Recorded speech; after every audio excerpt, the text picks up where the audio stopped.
দশম শ্ৰেণীৰ ছাত্ৰ ছাত্ৰীসকল তোমালোকৰ 6.2 অনুশীলনীৰ 9 নম্বৰ জ্যামিতিটো মই কৰিবলৈ আগবাঢ়িছোঁ। তোমালোকে প্ৰশ্নটো ভালদৰে পঢ়ি ল'বা। প্ৰশ্নটোত লিখা আছে ABCD এটা ট্ৰেপিজাম য'ত AB পেৰেল CD, AC আৰু BD কৰ্ণই O বিন্দুত কাটিছে। প্ৰমাণ কৰিব লাগে যে AO by BO equal CO by DO। তোমালোকক কিতাপত ছবিটো দিয়া নাই, ছবিটো নিজে আঁকি ল'ব লাগিব। গতিকে কেনেকৈ ছবিটো আঁকিবা তাৰ বিষয়ে মই অলপ ক'ম। গতিকে আমাৰ ইয়াত AB পেৰেল CD বুলি কৈছে। গতিকে আমি এই AB ডালে আৰু C ডালে সমান্তৰাল হোৱাকৈ আমি নামটো দিছোঁ। বাকী আমি নামাকৰণ দিবলৈ যাওঁতে ABCD এনেকৈ ঘূৰণীয়াকৈ দিব লাগিব, এনেকৈ য'ত ত'ত দিলে নহ'ব। এতিয়া আমি আমাক প্ৰমাণ কৰিবলৈ দিয়া বস্তুটো হৈছে কি AO by BO is equal CO by DO। গতিকে আমি এইটো প্ৰমাণ কৰিবলৈ যাম। গতিকে প্ৰমাণ কৰিবলৈ যাওঁতে আমাৰ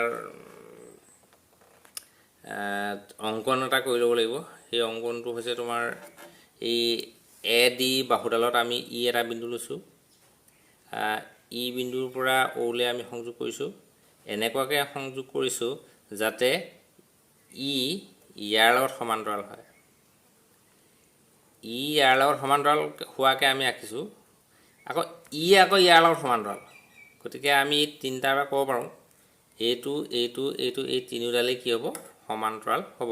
গতিকে আমি অংকনত লিখিছোঁ ADত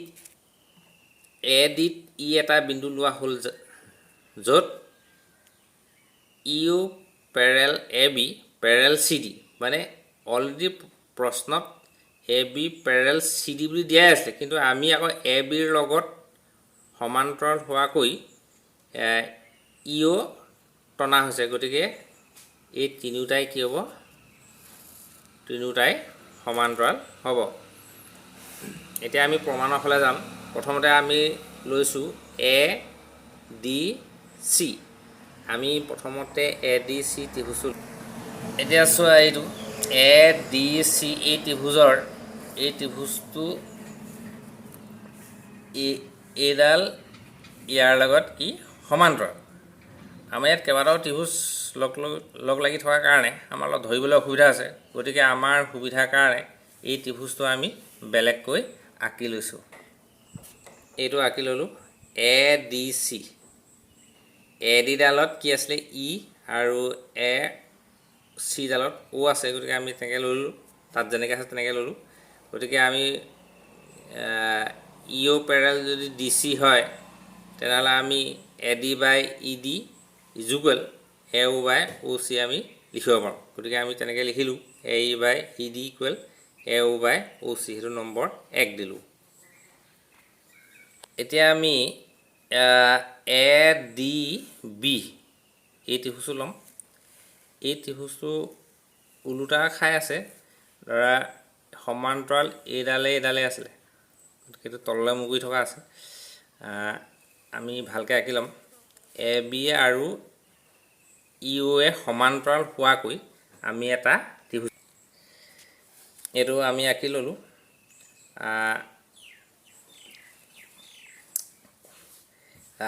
EOডালে কাৰ লগত, ABৰ লগত সমান্তৰাল। গতিকে Aটোৱে Bটোৰ তলত থাকিব আৰু Dটো ওপৰত থাকিব।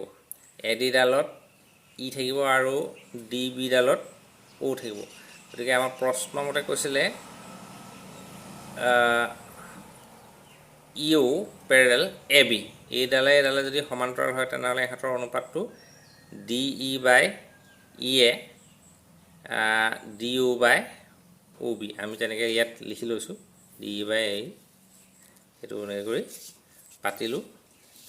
পতাৰ পাছত আমাৰ কি কৰিলোঁ, 1 নম্বৰত AEটো ওপৰত আছিলে, কিন্তু ইয়াত দেখিলোঁ যে AEটো তলত আছে। গতিকে আমি ইয়াক লুটিয়াই দিলোঁ, AEটো ওপৰত লিখিলোঁ আৰু DEটো তলত লিখিলোঁ। ঠিক তেনেকৈ আমি সোঁ চাইডো আমি লুটিয়াই দিলোঁ, সেইটো নম্বৰ 2 এতিয়া 1 আৰু 2 1ৰ এইটো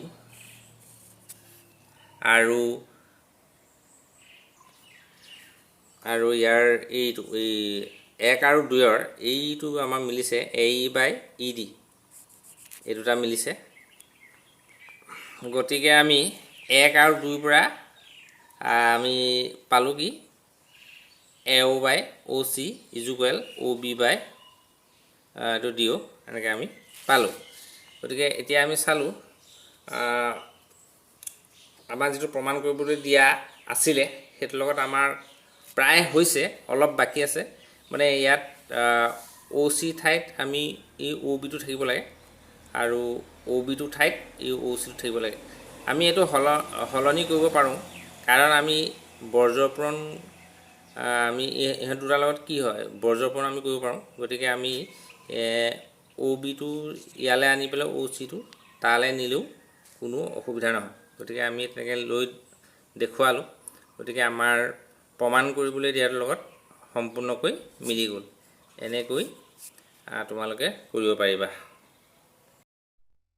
এতিয়া 6.3 ৰ পাঠটোৰ বাবে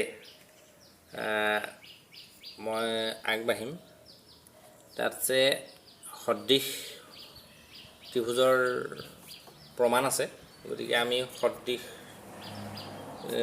কি কেনেদৰে দুটা ত্ৰিভুজক সদৃশ কৰিব পাৰোঁ তাৰ বিষয়ে মই ক'বলৈ বিচাৰিছোঁ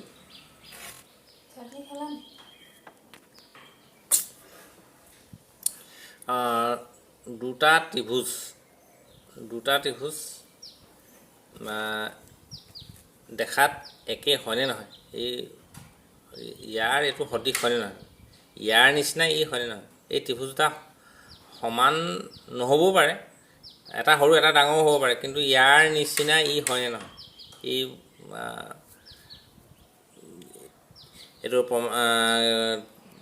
ক'ব হ'লে আমাৰ কিছুমান চৰ্ত লাগিব এই চৰ্তৰ সহায়তহে আমি ক'ব পাৰিম যে ইয়াৰ নিচিনা ত্ৰিভুজ ই হয় বুলি গতিকে আমি ইয়াত তিনিটা এই সূত্ৰ লৈছোঁ এই তিনিটাৰ ভিতৰত কি হ'ব লাগিব ডেল্টা ABC আৰু ডেল্টা DEF এই দুটা ত্ৰিভুজ আমি লৈছোঁ এই দুটা ত্ৰিভুজৰ A কোণটোৱে D কোণৰ লগত B কোণটোৱে E লগত C টো F ৰ লগত আমাৰ এই কোণবিলাক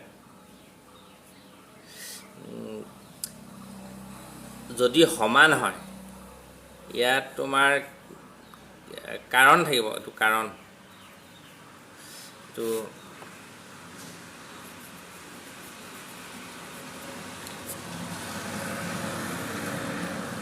বিশেষ কাৰণ এনেই সমান বুলি ক'লে নহ'ব এটোৰ লগত ডিটো কিবা কাৰণত যদি সমান হয় কিবা যদি যুক্তি থাকে বিটোৱে ই লগত চিটোৱে এফৰ লগত যদি আমি এই কোণ তিনিটা যদি আমি সমান সমান দেখুৱাব পাৰোঁ তেতিয়া কি হ'ব ত্ৰিভুজ দুটা কি হ'ব সদৃশ হ'ব আৰু এই সদৃশৰ স্বীকাৰ্যটো হ'ব আমাৰ এ এংগুল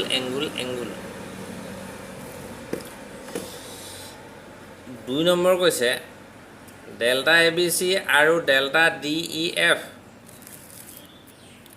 এই ত্ৰিভুজ দুটাৰ এই বাহুটোৰ লগত এই বাহুটো হৰণ কৰিব লাগিব আৰু এই বাহুটোৰ লগত এই বাহুটো এইটোৰ লগত এইটো মানে এই বাহুকেইটা যদি আমি তাৰ মানখিনি হৰণ কৰোঁ হৰণ কৰিলে মানে সিহঁতৰ প্ৰত্যেকৰ হৰণ ফলটো মানে এনচাৰটো সমান সমান ওলাব লাগিব যদি সমান সমান ওলায় তেতিয়া আমি ক'ব পাৰিম এই ত্ৰিভুজ দুটা সদৃশ গতিকে আমি বাহু তিনিটা দেখাইছোঁ গতিকে তাৰ স্বীকাৰ্য হ'ব S চাইড মানে বাহু 3 নম্বৰটো কৈছে ডেল্টা ABC আৰু ডেল্টা DEF এই ত্ৰিভুজ দুটা সদৃশ হ'ব যদিহে বি কোণটোৱে ই কোণটোৰ লগত যদি কিবা কাৰণত যদি সমান হয় তেতিয়া আমি লিখিছোঁ বিটোৱে ইটোৱে কিবা এটা কাৰণত সমান হ'ল বি কোণটো উৎপন্ন কৰা বাহু দুটা আৰু ই কোণটোক উৎপন্ন কৰা সেই বাহু দুটা লগত যদি হৰণফল দুটা যদি সমান হয় AB/D=BC/EF এই হৰণফল দুটা যদি ইহঁতৰ উত্তৰ দুটা যদি সমান হয় তেতিয়াহ'লে ত্ৰিভুজ দুটা কি হ'ব সদৃশ হ'ব এই কাৰ্যটো হ'ব SAS গতিকে তোমালোকে এইকেইটা ভালদৰে জানি ল'ব লাগিব জানি লোৱাৰ পাছতে আমি ত্ৰিভুজ যিকোনো ত্ৰিভুজ আমি সদৃশ কৰিব পাৰিম গতিকে তোমালোকক মই আজি এই তিনিটা সূত্ৰকেই মানে নিয়মকেইটা মই দিলোঁ এই নিয়মৰ সহায় লৈ পেলাই তোমালোকে ত্ৰিভুজ সদৃশ কৰিব পাৰিবা মই পিছৰ ভিডিঅ'ত ইয়াৰ সমাধানখিনি মই কৰি দেখুৱাম